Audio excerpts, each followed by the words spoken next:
Yes Futures Into the Wild 3-day weekend, second time in a row. Let's go.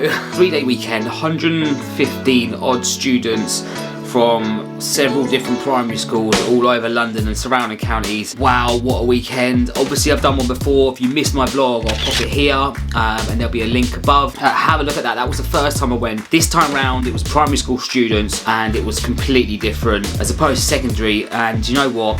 To summarise, I found it so much more mentally and physically, more so mentally. There was a lot of attentiveness need that was due. So let's just start off the coach journey on Friday. I think we left about 10:15. We didn't get there till 3:15 in the afternoon. We were supposed to be there at 1, so it was a 5-hour coach journey with 37 children from ages 7, 8, 9 years old from London to Swindon. It was quite a lot. You can tell by the joys in their faces and the singing and the chanting they were doing from this video how excited they were to finally get there.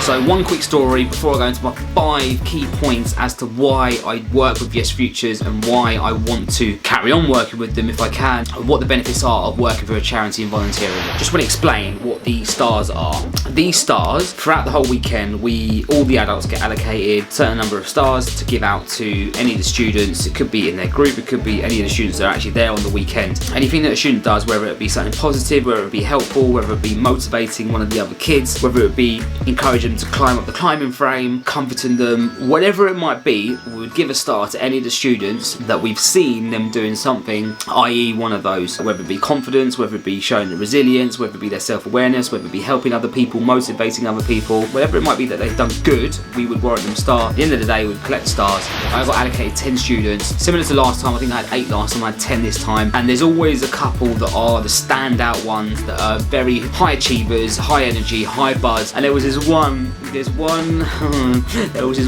student who was the most difficult student I've come across. Just to put it in some context, there's 2 activities on a Friday, there's 4 activities on a Saturday, and then there's 2 activities on a Sunday. To give you an example, per activity, this kid must have cried at least 3 or 4 times over the smallest little things. Now that would have been someone stepped on his shoe, he might have dropped his water bottle in a puddle, or he couldn't climb the climbing frame which he wanted to try and get a little bit higher, or he wanted to try the zip wire, he couldn't even climb up the stairs and he was disappointed in himself for not doing it. He's almost like convinced himself that he can't do these things, so it's almost like he's got 2 people sitting on either side of his shoulder telling him, one, he can't do it, he can't do it, he can't do it, he shouldn't be doing it, he shouldn't be doing this, he's going to feel really crap if he does do it, and then the other one is like, yes, you can do it, just push yourself, you can do it, but this one always loses, and it's really, really hard and frustrating for me to see, because obviously I want them to do the best they can in the short amount of space they've got. Moral of the story is, after all these different kind of wobbles throughout the whole weekend, I was getting the team leads involved because I couldn't, there was points where I had my group and I was trying to attend to them and help them out, and then all of a sudden on the Sunday, last activity, he walked off, he threw another wobble, I walked off after him, I sat down with him and I said, look, this is the last activity, let's just try and get through this next 10-20 minutes and see how we get on. What did he say? He come up to me 5 minutes before the end of the last activity, he goes, Sanjay? I was like, yes. He goes, I put something in your pocket, and I was like, alright, okay. I was like, what is it? He goes, have a look. So there was me, I was looking around my pockets, I was like, and then I felt the star that was in my pocket, and I was pretending I couldn't find it, so I couldn't find it. I was like, what have you put? He goes, keep searching. Alright, okay, what's this for? And he was like, well, yeah, that's for you showing confidence. And I was like, confidence in what? He was like, confidence in me. I was like, breakthrough. There it is, the pinnacle moment after all that work, 16-hour days, 4 or 5 hours night sleep.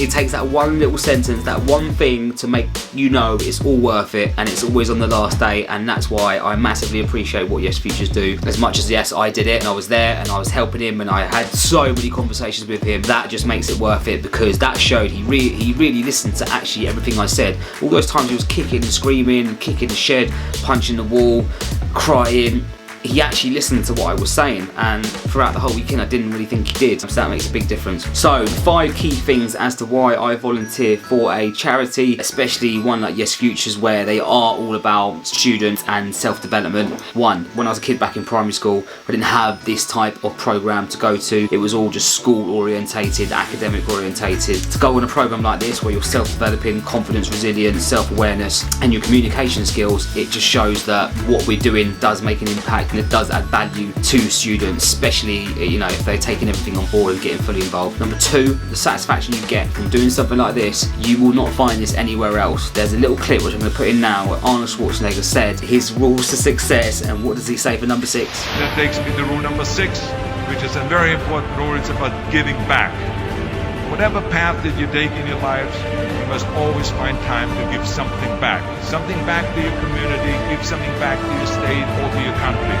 Let me tell you something, reaching out and helping people will bring you more satisfaction than anything else you've ever done. Number 3, gets me away from the day-to-day hustle and grind of business, your day-to-day life. It just puts you in a completely different perspective. You don't really have your phone on you the whole weekend, but it's completely mind-blowing when you come back and you're just like, wow, what a powerful, impactful weekend. It's not something you do every day. That's my number 3. Number 4, to work for a charity or to volunteer for a charity, you have to understand that everyone that works for the charity, they wouldn't work there just for the sake of working there. You can go do a 9-to-5 job where you do the same old stuff day in, day out. Trust me, I've been there. If you saw my last vlog, which I'll pop here, you'd know what I mean. The fact that all these people that work for this charity, they are fully vested in what they do and they fully see the value in what they do and what they're achieving for their students, and I think that's a powerful thing. Golden rule number 5, and I say it all the time, you surround yourself with like-minded people, give you that good energy and that good vibe, and watch the magic happen. These coaches that I went on this 3-day trip with all had stories, all come from different walks and backgrounds, all had something good and positive to share, and every single coach that I spoke to was like, I love doing these things because everyone else, all the adults here, they've always got something positive to share. It's not a dull moment, it's always a happy, positive vibe, and that's my